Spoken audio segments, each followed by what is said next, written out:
8월 셋째 주일 주일 성소에 참여하신 여러분 환영합니다. 먼저 기도하고 시작하겠습니다. 자비로우신 하나님, 은혜를 감사드립니다. 낙심할 이유가 많은 이때에 우리의 심령을 굳세게 하여 주시어서 주님의 뜻을 바라보게 하시고 다시금 힘을 내게 하여 주시니 감사드립니다. 이 시간도 주님의 말씀을 힘입어서 다시 한번 하나님의 뜻을 깨닫고 또 그 뜻에 우리의 마음을 합하기를 소원하여서 모였습니다. 주님 성령께서 함께하여 주시어서 우리의 마음에 주님 영광의 밝은 빛을 비추어 주시고 환난에 낙심하지 아니하고 더 높은 곳을 바라보며 나아갈 힘과 용기를 공급하여 주시옵소서. 이 시간을 주님께서 친히 주장하여 주실 줄 믿사옵고 예수 그리스도 이름으로 기도하옵나이다. 아멘. 네, 오늘은 고린도후서 4장 말씀을 살펴보도록 하겠습니다. 특별히 어려운 내용은 없고 간단히 살펴보면 바울 사도가 전하고자 하는 말들을 어렵지 않게 이해할 수 있을 줄로 생각을 합니다. 먼저 본문을 읽겠습니다. 그러므로 우리는 하나님의 자비를 힘입어서 이 직분을 맡고 있으니 낙심하지 않습니다. 우리는 부끄러워서 드러내지 못할 일들을 배격하였습니다. 우리는 간교하게 행하지도 않고 하나님의 말씀을 왜곡하지도 않습니다. 우리는 진리를 환히 드러냄으로써 하나님 앞에서 모든 사람의 양심에 우리 자신을 떳떳하게 내세웁니다. 우리의 복음이 가려 있다면 그것은 멸망하는 자들에게 가려 있는 것입니다. 그들의 경우를 두고 말하면 이 세상의 신이 믿지 않는 자들의 마음을 어둡게 하여서 하나님의 형상이신 그리스도의 영광을 선포하는 복음의 빛을 보지 못하게 한 것입니다. 우리는 우리 자신을 전하는 것이 아니라 예수 그리스도를 주님으로 선포합니다. 우리는 예수로 말미암아 우리 자신을 여러분의 종으로 내세웁니다. 어둠 속에 빛이 비춰라 하고 말씀하신 하나님께서 우리의 마음속을 비추셔서 예수 그리스도의 얼굴에 나타난 하나님의 영광을 아는 지식의 빛을 우리에게 주셨습니다. 우리는 이 보물을 질그릇에 간직하고 있습니다. 이 엄청난 능력은 하나님에게서 나는 것이지 우리에게서 나는 것이 아닙니다. 우리는 사방으로 죄어들어도 움츠러들지 않으며 답답한 일을 당해도 낙심하지 않으며 박해를 당해도 버림받지 않으며 거꾸러뜨림을 당해도 망하지 않습니다. 우리는 언제나 예수의 죽임 당하심을 우리 몸에 짊어지고 다닙니다. 그것은 예수의 생명도 또한 우리 몸에 나타나게 하기 위함입니다. 우리는 살아있으나 예수로 말미암아 늘 몸을 죽음에 내어 맡깁니다. 그것은 예수의 생명도 또한 우리의 죽을 육신에 나타나게 하기 위함입니다. 그리하여 죽음은 우리에게서 작용하고 생명은 여러분에게서 작용합니다. 성경에 기록하기를 나는 믿었다. 그러므로 나는 말하였다 하였습니다. 우리는 그와 똑같은 믿음의 영을 가지고 있으므로 우리도 믿으며 그러므로 말합니다. 주 예수를 살리신 분이 예수와 함께 우리도 살리시고 여러분과 함께 세워주시리라는 것을 우리는 알고 있습니다. 이 모든 일은 다 여러분을 위한 것입니다. 그리하여 하나님의 은혜가 점점 더 많은 사람에게 퍼져서 감사하는 마음이 넘치게 하고 하나님께 영광을 돌리게 하려는 것입니다. 그러므로 우리는 낙심하지 않습니다. 우리의 겉사람은 낡아가나 우리의 속사람은 날로 새로워집니다. 지금 우리가 겪는 일시적인 가벼운 고난은 비교할 수 없을 정도로 영원하고 크나큰 영광을 우리에게 이루어 줍니다. 우리는 보이는 것을 바라보는 것이 아니라 보이지 않는 것을 바라봅니다. 보이는 것은 잠깐이지만 보이지 않는 것은 영원하기 때문입니다. 아멘. 네, 지금 고린도 교회 교우들에게 편지를 써서 자기들의 복음 사역, 바울 사도의 그 복음 사역에 대한 일들을 지금 증언을 하고 있습니다. 1절 말씀에 바울 사도가 우리는 하나님의 자비를 힘입어서 이 직분을 맡고 있다 이렇게 이야기를 합니다. 이 말은 바울 사도가 사도가 되어서 복음을 선포하는 이 일이 자기 자신의 결단에 의한 것만으로 하는 것이 아니라 하나님께서 맡기셔서 행하는 일이다. 이제 이렇게 주장하고 있는 것입니다.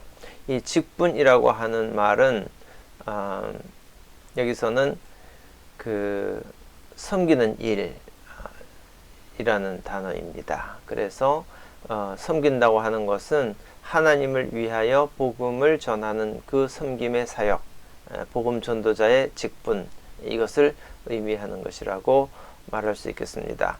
그래서 지금 바울 사도는 낙심하지 않는 이유에 대해서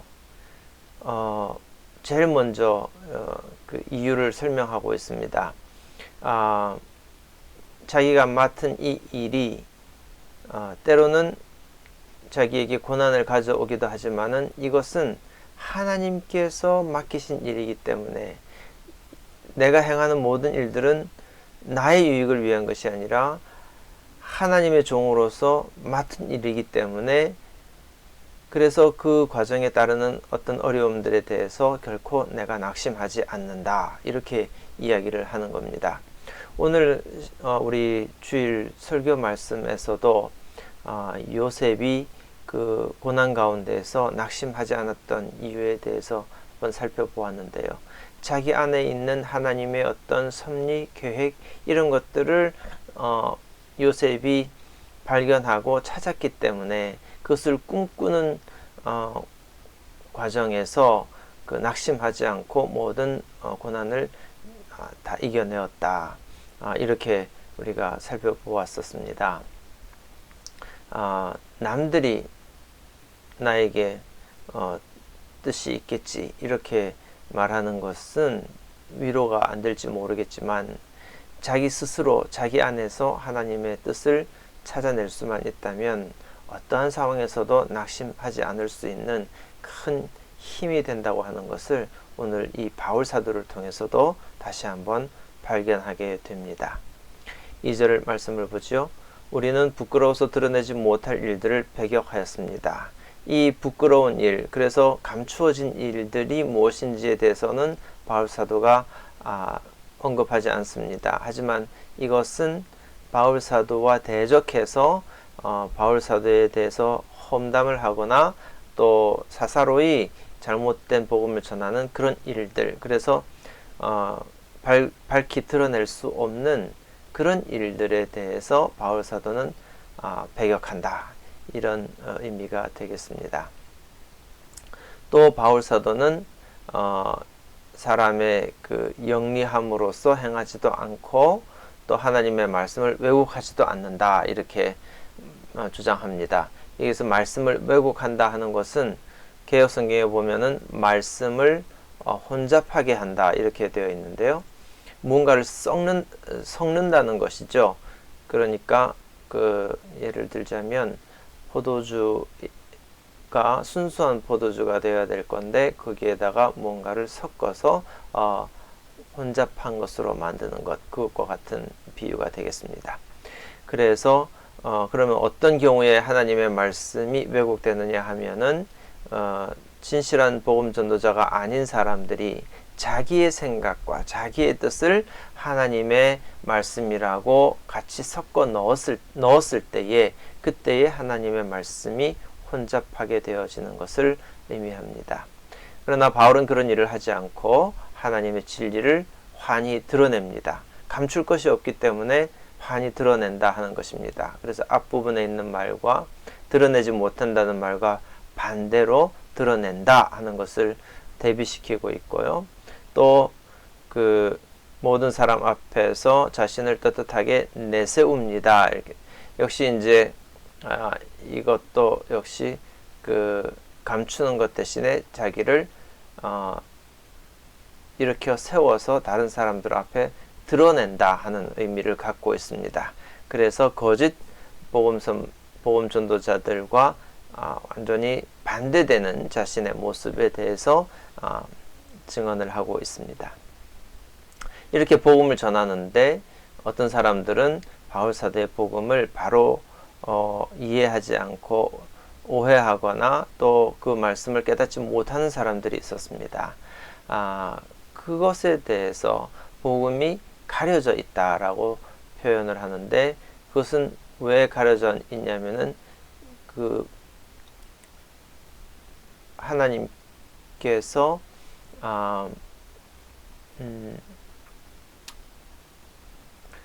그것을 깨닫지 못하게 한 자들이 있어서 그 사람들을 가리켜서 멸망하는 자들이라고 설명을 하고, 그런 사람들만이 복음을 온전히 이해하지 못한다 이렇게 설명을 합니다.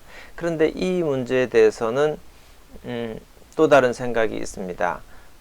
멸망하는 자들이라고 하는 사람들이 어떤 사람들이냐, 하나님께서 정하신 사람들이냐, 아니면은 그 사람이 선택적으로 자기의 의지를 가지고 하나님을 등진 자들이냐 하는 것에 대한 의견들이 있는데, 지금 바울 사도는 바로 밑에서 뭐라고 설명을 하냐면은 이 세상의 신이 믿지 않는 자들의 마음을 어둡게 했다 이렇게 설명을 합니다.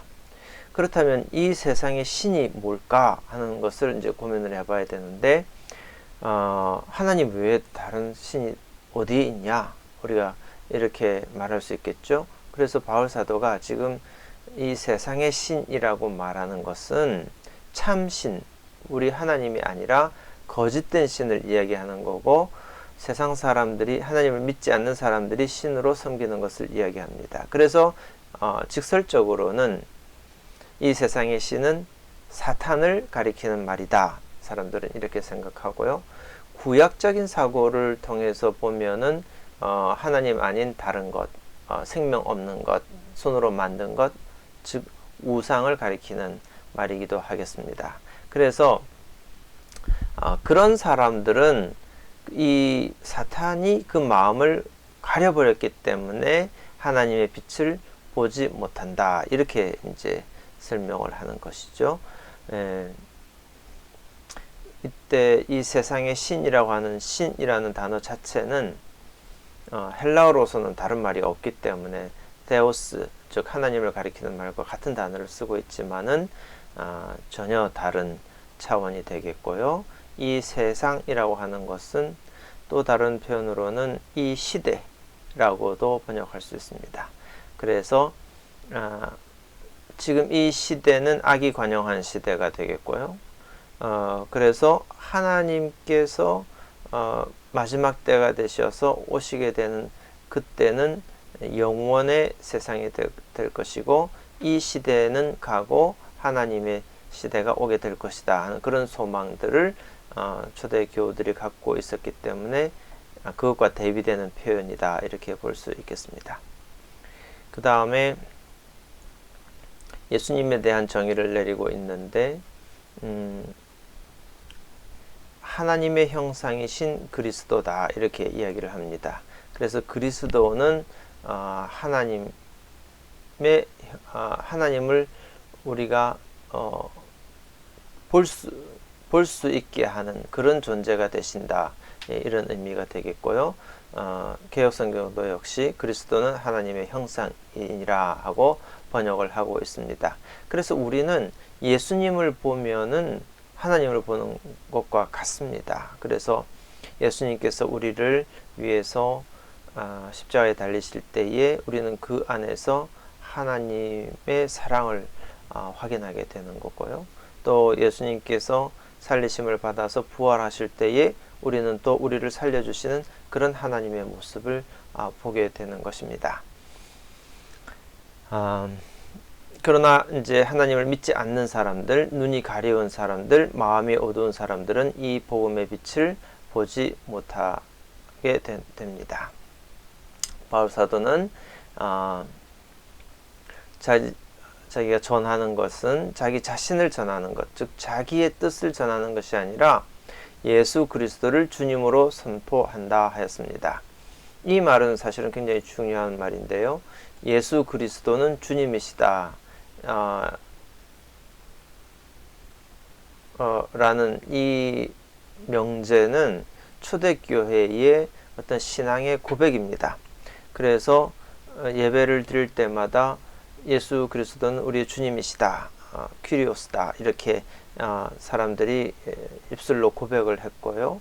그리고 예배가 끝날 때는 주 예수여 오시옵소서, 이렇게 이제 심판의 때가 곧 도래하기를 바라는 그런 열망을 같이 고백을 했었습니다. 그래서 이 예수 그리스도는 주님이시다 하는 이 경구는 신앙 고백과도 같은 내용이고, 바로 이것을 바울 사도가 선포하였다, 이렇게 이야기를 합니다. 그리고 이 예수님을 증언하기 위해서 바울 사도는 자기 자신이 그 복음 선포의 대상자들에게 이 복음을 전하는 그런 종과 같은 존재다, 이렇게 설명을 합니다. 앞에서 이 직분을 맡았다 할 때는 섬기는 자, 디아콘이라고 하는 단어를 쓰고 있고, 이 종은 둘로스라고 하는 실질적으로 하나님의 그 종으로서의 모습을 설명하고 있습니다. 자, 그 다음 어둠 속에 빛이 비춰라 하고 말씀하신 하나님께서, 즉 이것은 창조 때에 하나님께서 하신 말씀을 이야기하고 있고요. 그래서 빛이 있게 하신 하나님께서 그 빛으로 우리의 마음을 비추어 주시는데, 예수 그리스도의 얼굴에 나타난 하나님의 영광을 아는 지식의 빛을 우리에게도 주셨습니다, 이렇게 되어 있습니다. 그래서 이것은 우리 앞장에서 그 모세가 하나님을 만나고 난 다음에 그 얼굴에서 광채가 났던 것과 지금 대비되는 표현인데요. 그때의 모세는 자기 얼굴에서 그 빛이 점점 사라져가는 것을 감추기 위해서 너울을 썼다, 이렇게 표현이 되어 있고, 그러나 예수 그리스도의 얼굴에서 나타나는 그 빛은 영원히 사라지지 않는 하나님의 영광을 아는 그런 지식의 빛이다, 이렇게 설명을 하고 있습니다. 그래서 그리스도를 믿는 사람은 그리스도에게서 나타나는 하나님을 보게 되고, 그 하나님의 그 영광의 빛을 볼 수 있다, 이런 설명이 되겠죠. 그 다음, 우리는 이 보물을 질그릇에 간직하고 있습니다. 이 보물이라고 하는 것은 복음이 되겠고, 그리스도를 통하여 하나님을 아는 것이 되겠고요. 그런데 이것을 질그릇에 간직하고 있다 설명할 때, 이 질그릇은 자기 자신을 가리키는 것이 되겠습니다. 자기 자신을 질그릇이라고 하는 것은 그리스도의 복음의 그 귀중함에 대비하여서 너무나 보잘것없는, 깨지기 쉬운 존재이다 하는 것을 대비시켜서 표현을 하고 있는 것이겠고요.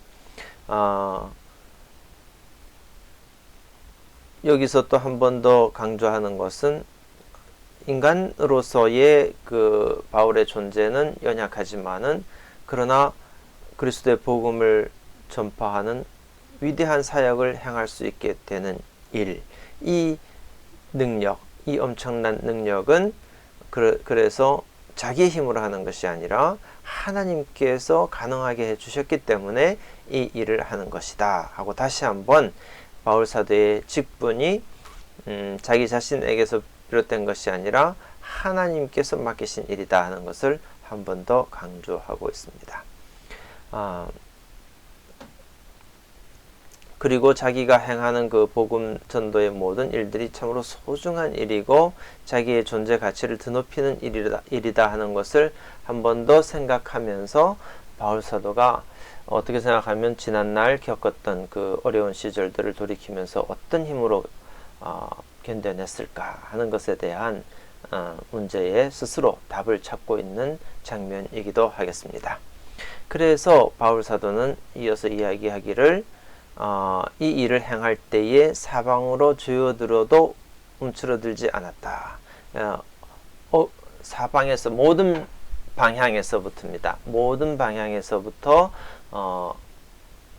억압을 하였어도 눌림을 당하지 않았고, 또 답답한 일을 당해도 낙심하지 않았다, 그렇습니다. 왜냐하면은 그 문제는 그 뒤에 한 번 더 나오게 될 텐데요. 또 고난에 대해서 설명을 하고 있는데 박해를 당해도 하나님으로부터 버림받은 자가 되지 않았다 이렇게 설명을 하고요. 그 말은 본인이 다시 일어나서 그 사역을 감당할 수 있도록 하나님께서 세워주셨다 하는 의미가 되겠고, 거꾸로뜨림을 당해도 넘어졌어도 소멸하는 자, 즉 망하는 자가 되지 않았다. 네, 이렇게 설명을 합니다. 그래서 이 모든 환난들 가운데에서도 이렇게 다시 일어설 수 있는 힘을 하나님께서 주셨고, 그래서 낙심하지 않았다 하는 것을 설명을 합니다. 이렇게 박해받은 것에 대해서 바울사도는 뭐라고 표현을 하냐면은 예수의 죽임 당하심이다 이렇게 표현을 합니다. 즉 예수님께서 박해를 당하신 것과 같이 바울사도도 역시 그런 어떤 고난을 겪고 있는데, 이것은 어떤 믿음이 있기 때문이냐면은 그리스도 예수가 그렇게 죽임을 당하셨어도 다시 살리심을 받은 것처럼 이제 바울사도가 이런 박해를 당하였어도 예수의 생명이 자기들의 몸을 통해서 드러나게 하는 그런 위대한 일이 나타나게 하려고 하는 것이다 이렇게 설명을 합니다. 그래서 믿는 사람이 고난을 겪고 좌절하면 하나님의 영광을 가리는 일이 되어지고 맙니다. 왜냐하면은 그 믿음이 그 삶을 통하여서 드러나지 못하기 때문에 그렇습니다. 반대로 고난이 있어도 많은 사람들이 좌절하는 가운데에 좌절하지 않고 다시 힘을 내고 일어서는 그런 사람을 보면은 저 사람의 속에는 무언가 다른 힘이 있구나, 하나님이 역사하고 계시는구나, 이런 것을 드러내주는 일이 되기 때문에 그것이 또 하나님께 영광이 되어지는 일이다 이렇게 설명을 할 수도 있습니다. 그렇기 때문에 하나님의 은혜를 힘입어서도 그렇고 또 자기 안에 어떤 그 의지와 그 믿음을 통해서도 그렇고 우리가 환난 가운데에 그저 낙심할 것이 아니라 다시 일어서는 그런 모습을 보이는 것이 믿는 자의 어떻게 생각하면 본분이 되겠다 이렇게 설명할 수 있겠습니다.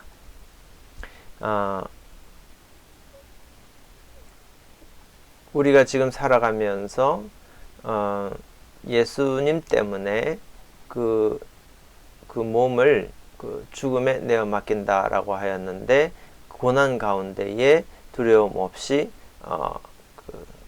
나아간다 하는 의미가 되겠고, 그때에 몸은 죽을 것처럼 되어도 오히려 그 안에서 예수의 생명이 오히려 드러나는 반대의 역사가 일어나기 때문에 바울 사도는 이것이 일종의 그 복음을 증언하는 일의 어떤 한 면으로서 이렇게 설명을 합니다. 이것은 뭐가도 같으냐면은 예수님께서 죽으셨다가 다시 살리심을 받음으로써, 즉 부활하심으로써 하나님께서 역사하시고 하나님께서 그를 살리셨다는 것을 증언한 것과 같은 개념입니다. 그래서 바울 사도도 자기 몸이 죽음에 내어 맡길 때에 오히려 하나님께서 다시 살려주시는 그런 예수의 생명이 자기의 고난 속에서 드러나게 된다 하는 그런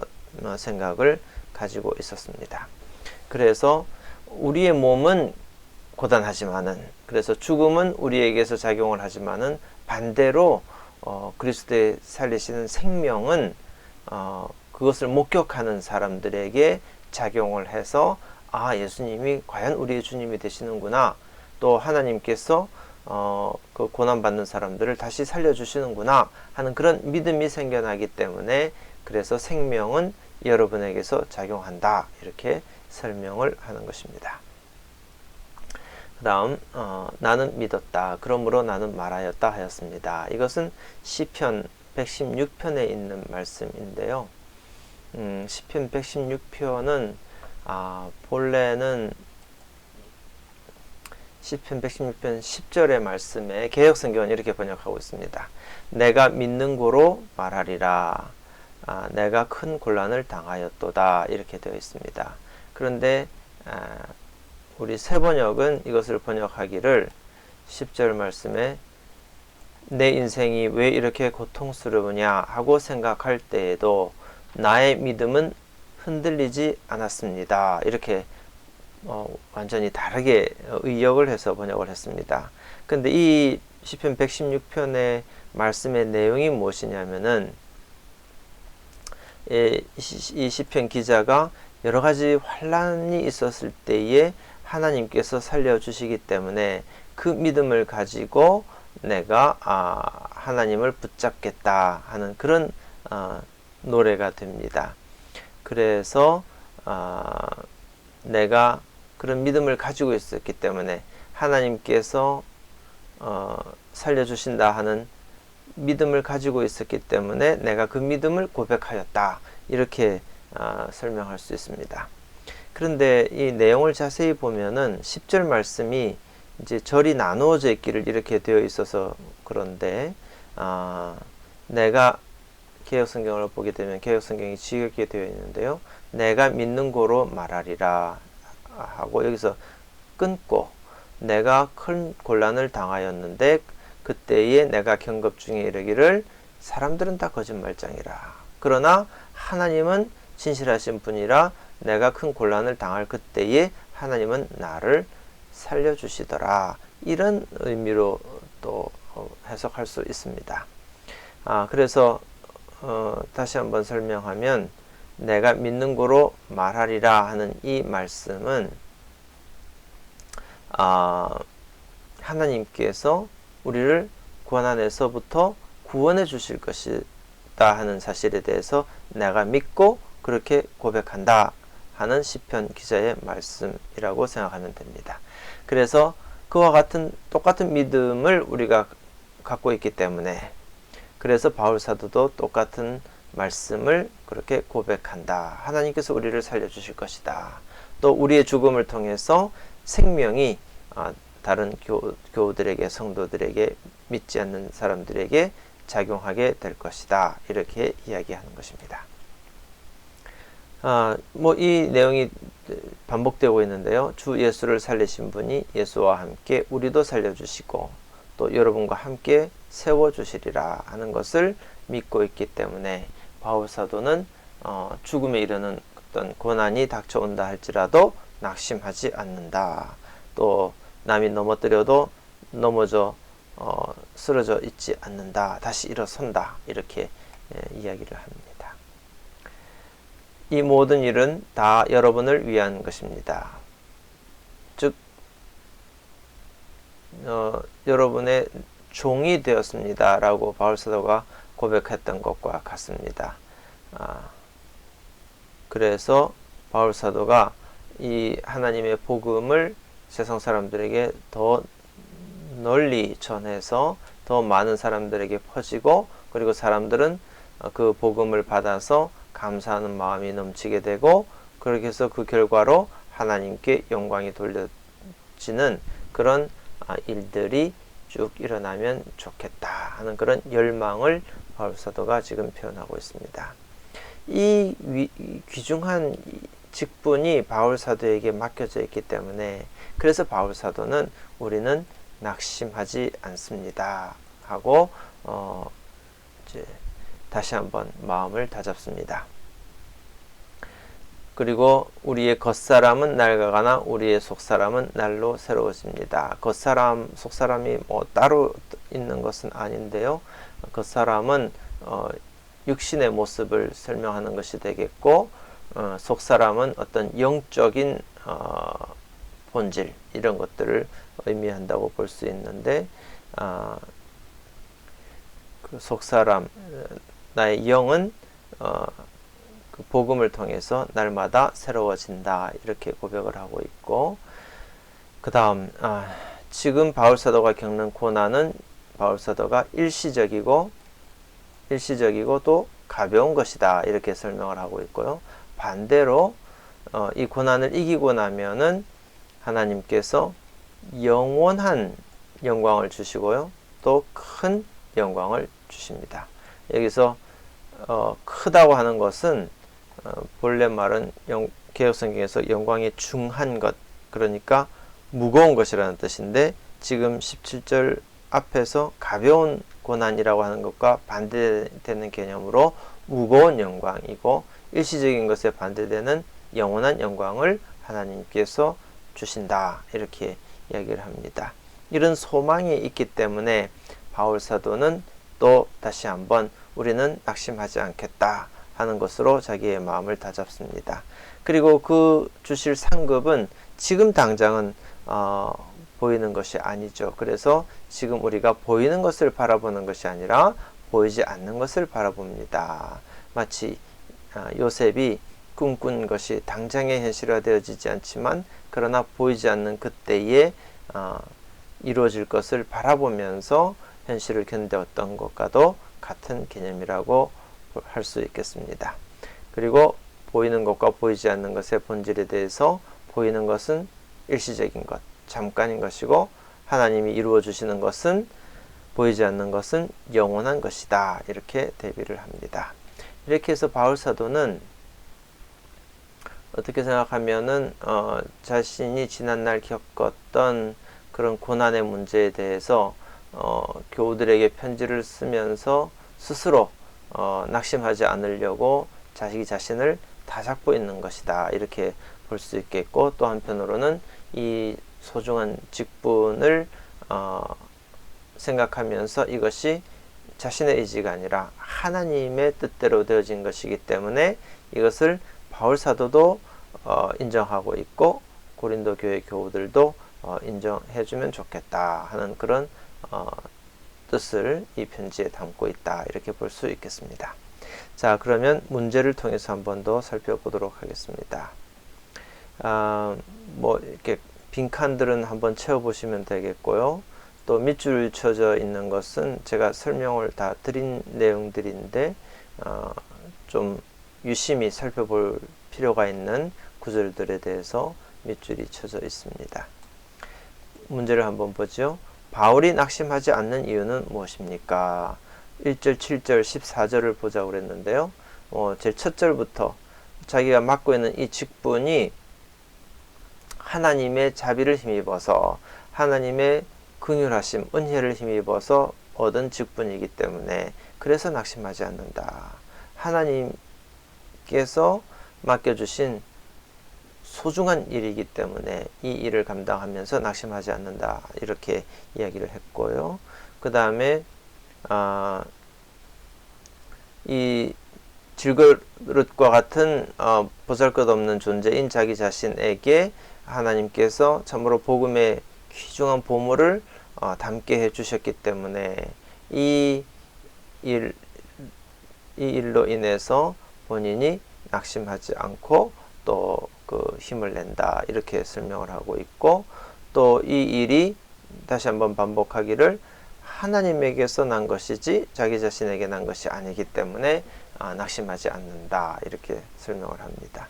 또 낙심하지 않는 이유들이 반복적으로 계속해서 설명이 되어져 있는데 14절 말씀을 한번 더 보면 주 예수를 살리신 분이 예수와 함께 우리도 살리시고 여러분과 함께 세워주실 것이다 하는 것을 알고 있기 때문이다. 즉 부활의 소망이 있기 때문에 바울 사도는 죽음도 내가 두려워하지 않겠다. 이렇게 자기의 믿음을 다시 한번 고백하고 있습니다.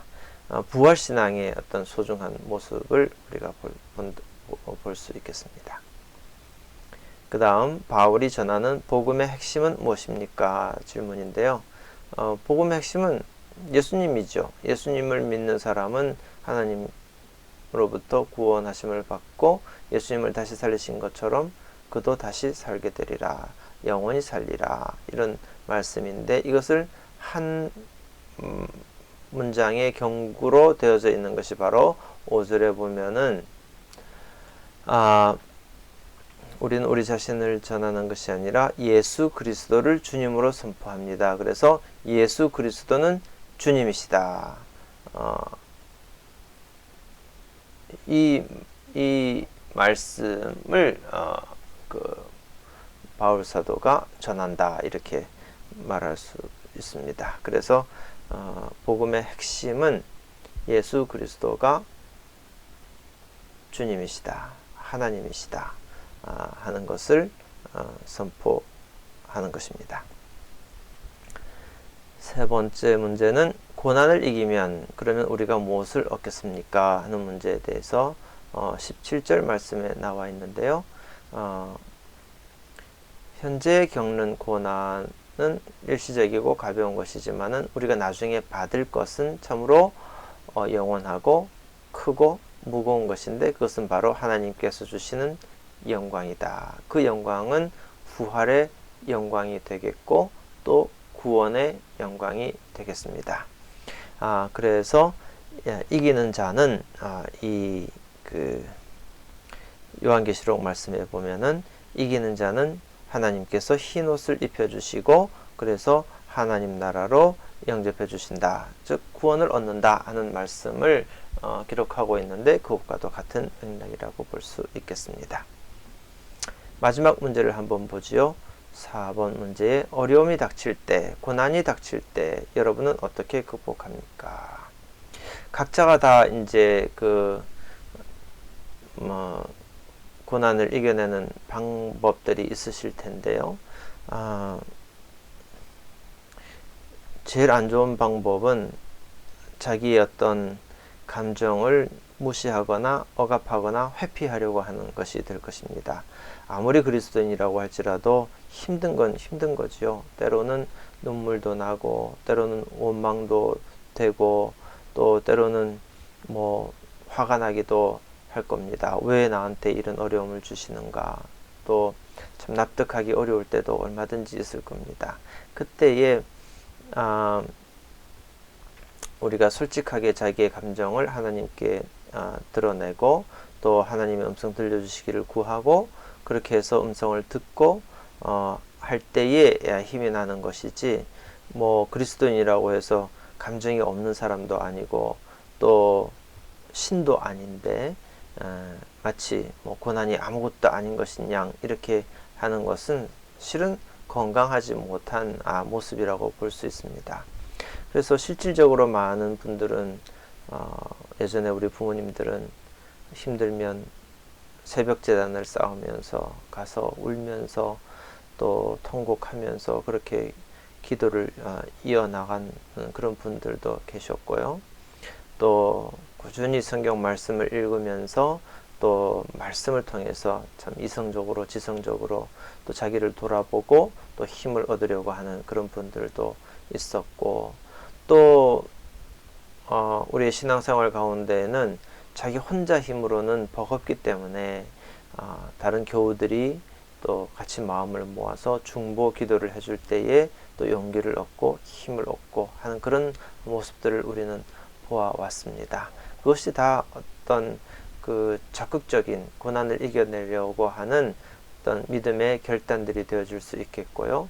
그것이 다 유효한 방법이 될 수 있겠다 생각을 합니다.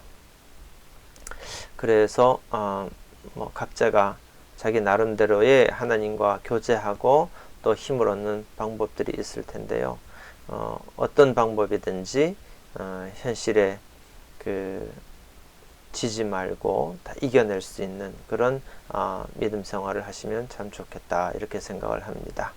특별히 오늘날의 시대는 정말 우리 많은 것들이 우리의 마음을 흔들어 놓고 넘어지게 만드는 것 같습니다. 그리고 특별히 매체를 통해서 자주 우리가 듣는 이야기들은 나쁜 말 한마디에 사람이 참 충격을 받고 낙심하고 해서 그냥 좌절하는 그런 모습들을 많이 보게 되는데 그리스도인은 어쨌든 자기 자신 안에서 하나님의 백성으로서의 어떤 존재 가치를 발견하고 또 바울처럼 자기에게 맡겨준 일의 어떤 위대한 소명의식 그것 뭐 그런 인식을 통해서라도 자기 자존감을 높여줄 그런 필요가 분명히 있다 하는 생각이 듭니다. 그래서 오늘 이 말씀을 통해서 우리가 어쩔 수 없이 고난을 겪게 되겠지만은 그때에 낙심하지 않고 힘을 내는 그런 여러분들 되시기를 주님의 이름으로 축원합니다. 기도하겠습니다. 자비로우신 하나님, 은혜를 감사드립니다. 우리를 참으로 사랑하여 주시어서 우리가 죽음에 내몰릴 때에 붙잡아 주시고 생명을 주시고 다시 일어서게 하여 주시는 은혜를 저희들이 받아 누리게 하여 주시니 감사드립니다. 우리의 눈을 가리고 있는 세상의 그 어두움에서부터 저희들이 벗어나서 오직 성령 안에서 그리스도의 그 영광을 바라보게 하시고 하나님의 그 빛을 바라보게 하여 주시어서 어떤 상황 속에서도 소망 잃지 않기를 간절히 원합니다. 주님께서 늘 함께 하여 주시어서 고난을 넘어서 주님께서 예비하고 계시는 그 영광스러운 곳을 향하여서 저희들 끝까지 다름질 할 수 있도록 도와주시옵소서. 특별히 수재가 나서 아직 복구되지 못한 어려운 상황에 있고 또 질병이 더욱더 퍼져나가는 그런 위중한 상태에 저희들이 놓여 있습니다. 저희들이 솔선하여서 더 절제하고 또 힘을 합하여서 이 어려운 때를 잘 이겨낼 수 있도록 도와주시옵소서. 자기를 낮추는 일을 통해서 오히려 하나님의 영광이 드러나고 생명이 드러나는 아름다운 역사가 한 주간 살아가는 우리 모두의 삶 가운데에서 드러나게 하여 주시옵소서. 늘 함께 하시고 또 친히 인도하여 주실 줄 믿사옵고 예수 그리스도 이름으로 기도하옵나이다. 아멘. 네, 오늘 주일 성서를 폐하겠습니다.